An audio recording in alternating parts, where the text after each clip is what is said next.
한덕수 총리가 권한대행이 거부권 행사를 한다면 뒤에 오는 분들도 줄줄이 똑같이 할 것 같아요. 그럼 줄줄이 그걸 계속 탄핵할 겁니까? 한덕수 총리 선에서 고민해봐야 될 겁니다. 그러니까 네. 그 다음에 들어오는 권한대행도 똑같은 결론이 날 텐데 그러면 그때마다 이거 다 탄핵으로 갈 거냐? 그러면 그게 현실적으로 대한민국 정부라는 게 무정부 상태가 되고, 그렇죠. 그 다음에 뭐 저 민주당의 그 탄핵 남발에 대해서 국민들이 중도층이 좋게 볼 거냐? 저는 그렇게 안 볼 것 같거든요.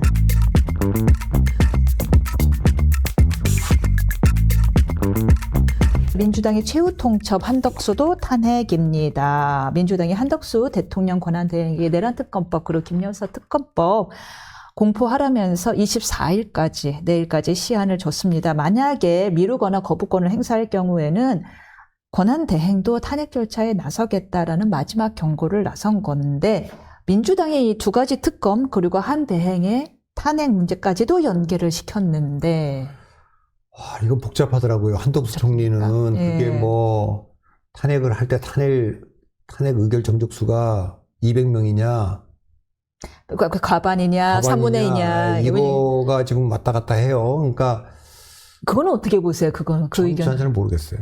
저는 법조인으로서 제 생각은 탄핵 사유가 권리 대행으로서의 사유인지 글쎄 뭐 그 얘기 총리로서의 사유인지를 봐야 될 것 같아요. 실질적으로. 뭐 그렇게 얘기하는 또 제3의 설도 있죠. 그러니까 뭐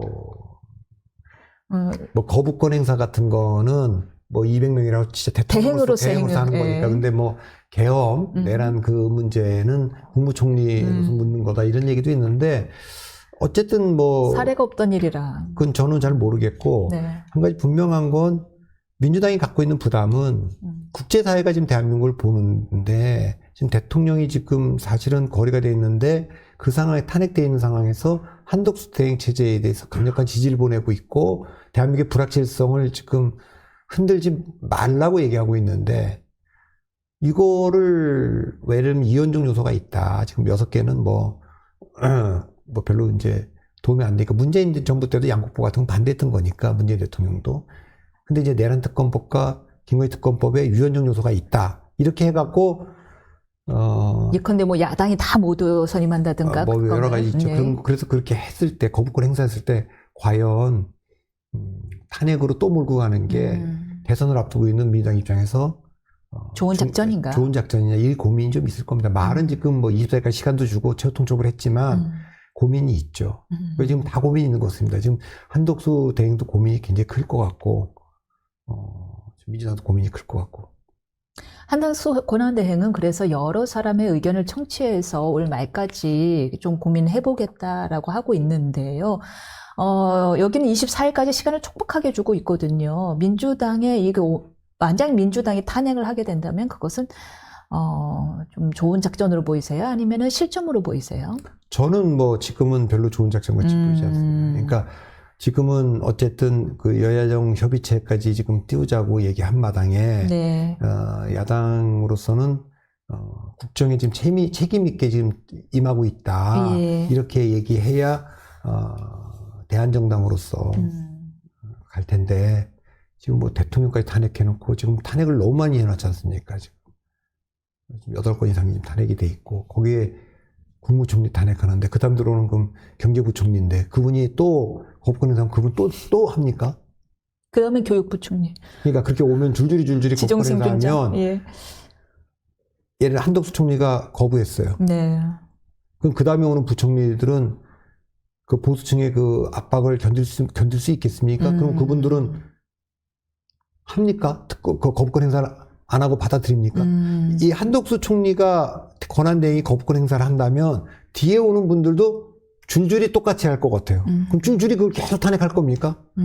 저는 그렇겠네요. 예. 그래서 저는 한덕수 총리 선에서 고민해봐야 될 겁니다. 그러니까 네. 그 다음에 들어오는 권한대행도 똑같은 결론이 날 텐데 그러면 그때마다 이거 다 탄핵으로 갈 거냐? 그러면 그게 현실적으로 대한민국 정부라는 게 무정부 상태가 되고, 그렇죠. 그 다음에 뭐 저 민주당의 그 탄핵 남발에 대해서 국민들이 중도층이 좋게 볼 거냐? 저는 그렇게 안 볼 것 같거든요. 그러니까 뭐 그런 면에서 전략적 사고를 한다면, 예.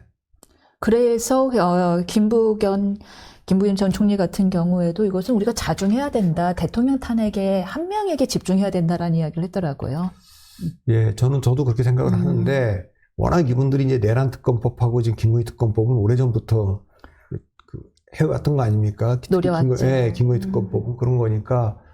근데 이번에 김건희 특검법은 다시 그나마 이렇게 조금 매만졌다가 다시 옛날 걸로 돌아온 바람에 더 여당 입장에서는 특히 권성동 원내대표 입장에서는 도무지 이거는 한덕수 국무총리 받아서는 안 된다라는 입장을 강경하게 계속 내고 있더라고요. 내란 특검법은 오히려 그게 이제 수사 주체의 문제라든가 여러 가지 지금 뭐 공수처는 인원이 별로 없고 검찰은 내란죄 수사할 권한이 없고 뭐 국수보는 뭐 관련 제안들이 지금 다 지금 그래갖고 국수본부장도 지금 휴대전화를 압색받은 상황이니까 할 수 있는 자격이 사실상 없는. 그렇기 때문에 다 당사자들이 그렇게 돼 있으니까 이거는 뭐 저는 개인적으로 내란죄는 특검으로 가져가서 그런 문제를 다 그냥 지금 여러 미비한 문제를 다 일거 해소할 수도 있다고 저는 봅니다. 네. 예, 근데 그거는 뭐 정치적인 문제니까 그걸 정치적인 걸로 그 한덕수 대행이 거부했을 때 민주당이 야 이거를 탄핵하는 것이 아마 한덕수 총리 권한대행 탄핵은 개혁신당도 꼭 동참한다는 보장도 없어요. 예. 개혁신당, 그렇죠. 조국혁신당은 이미 동조했죠. 조국혁신당은 이미 냈고요. 그런데 말씀하신 대로 거부권을 행사할 수 있다면 문제는 또 그거잖아요. 거부권을 행사했다면 왜 임명권을 행사 못하냐. 지금 이게 세트처럼 같이 다닙니다.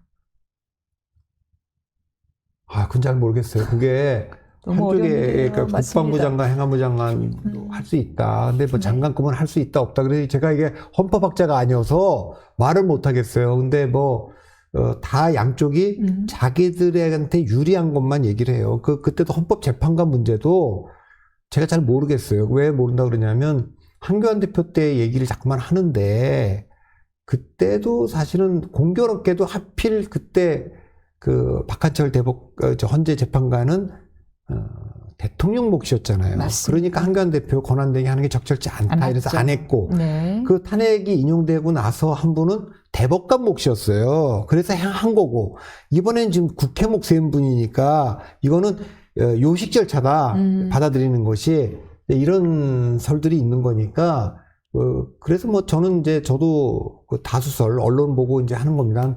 언론 대개 이거는 뭐 국회 몫이니까 다 하는 게 맞다. 근데 그보다 더 나가는 거 그건 잘 모르겠어요.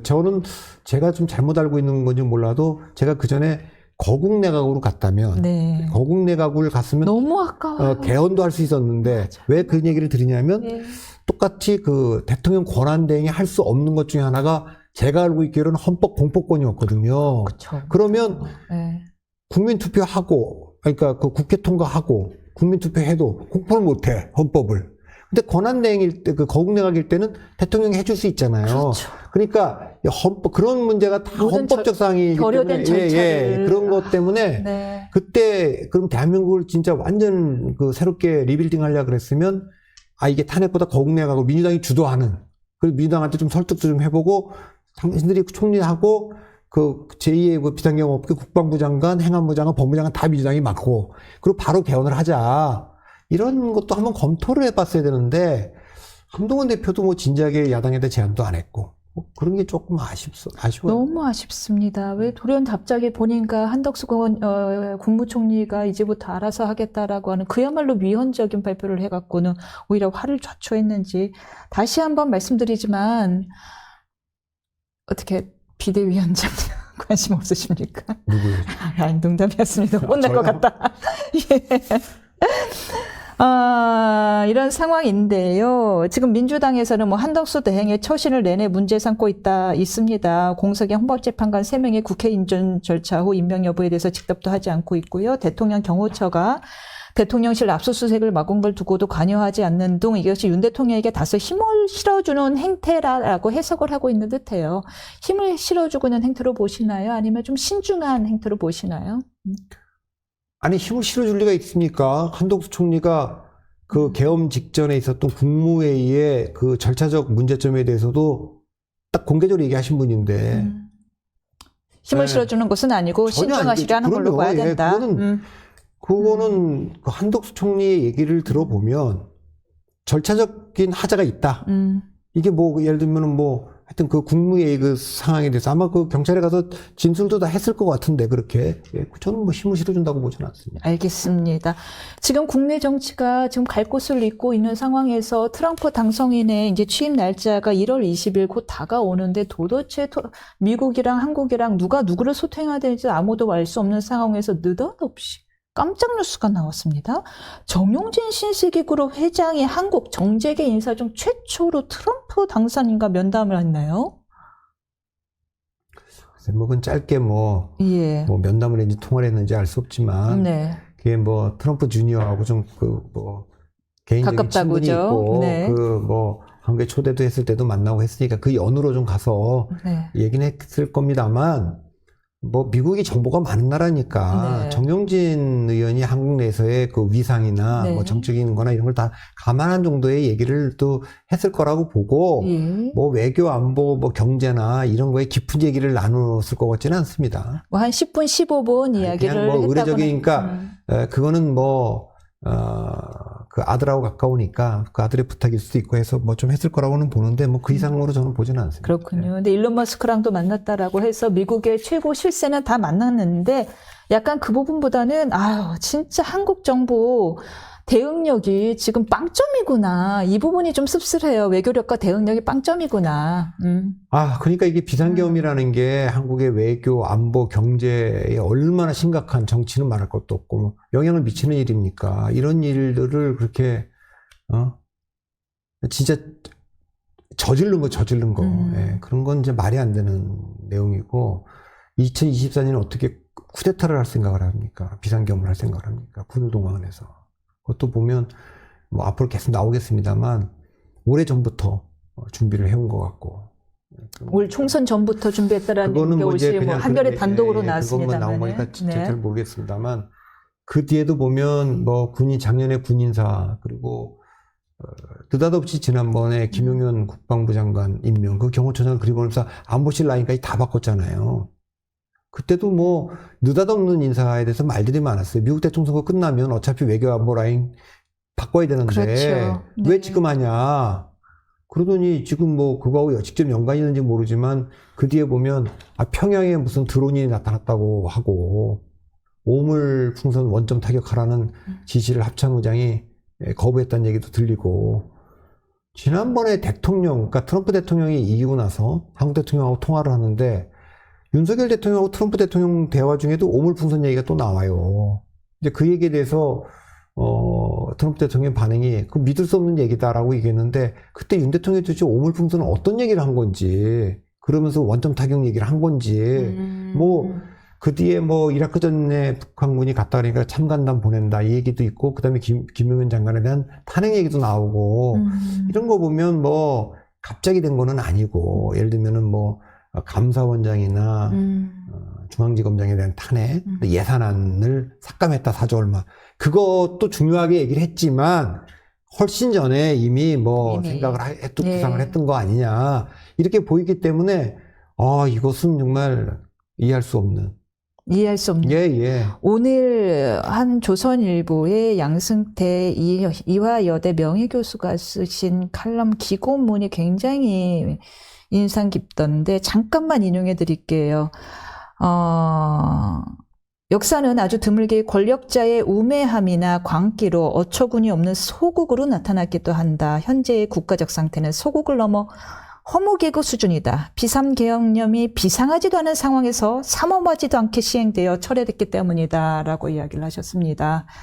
참. 원래 국가 기능이 마비됐을 때 하는 게 비상계엄인데 이번에는 비상계엄을 해갖고 국가 기능이 마비됐으니까 거꾸로 한 거니까 그건 뭐. 계엄으로 비상해졌습니다. 그래서 이제 우리 흔히 얘기하는 게 우리 11.6대 그 비상계엄 12.12도 보고 다 했는데 우리 많이 인용하는 거죠. 칼 마르크스가 루이 보나파르트의 브리메르 18일이라는 책자가 있어요.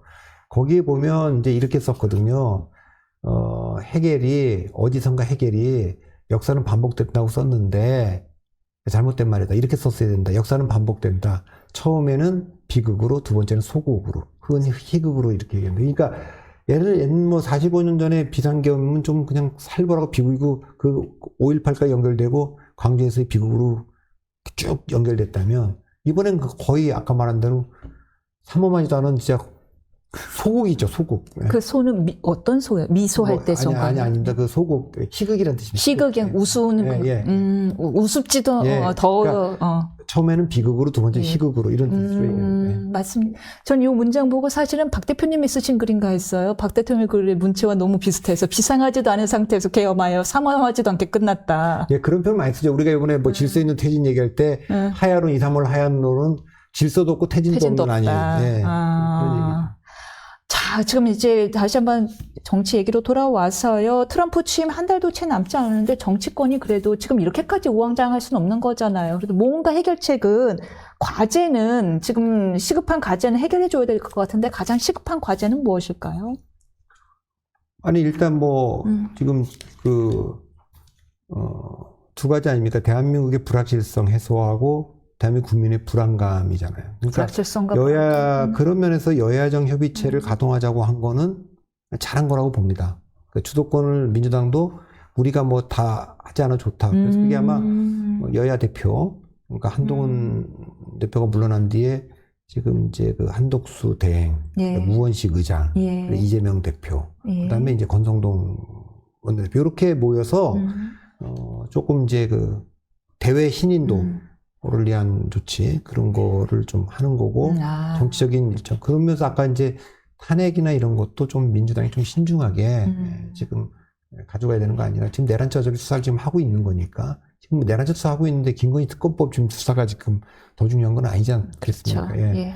그런 면에서 보면 어차피 대통령 탄핵이 되면 그 인용이 되면 조기 대선으로 가는 거니까 민주당도 좀 전략적으로 그 민심을 얻을 수 있는 방향으로 뭐 그냥 계속 밀어붙이면 아까도 말한 대로 한덕수 다음에 경제부총리, 교육부총리 순서대로 올 텐데 그분들의 선택도 다를 것 같지가 않아요. 그분들이 그 자리 계속 있고 싶겠어요. 그러니까 그 핑계끼면 다 물러나고 싶을 텐데 여기서 한덕수 총리도 위험하지만 경제부총리가 물러나면 정말 대한민국의 그 대외 신인도가 뚝 떨어질 겁니다. 경제수장인데 경제를 누가 총대를 맵니까 지금. 대행이 임명도 할 수 없다면. 그러니까 저는 그런 면에서 민주당도 자중질환. 더 힘을 또 너무 과시하는 건 좋지 않아 보이고요. 알겠습니다.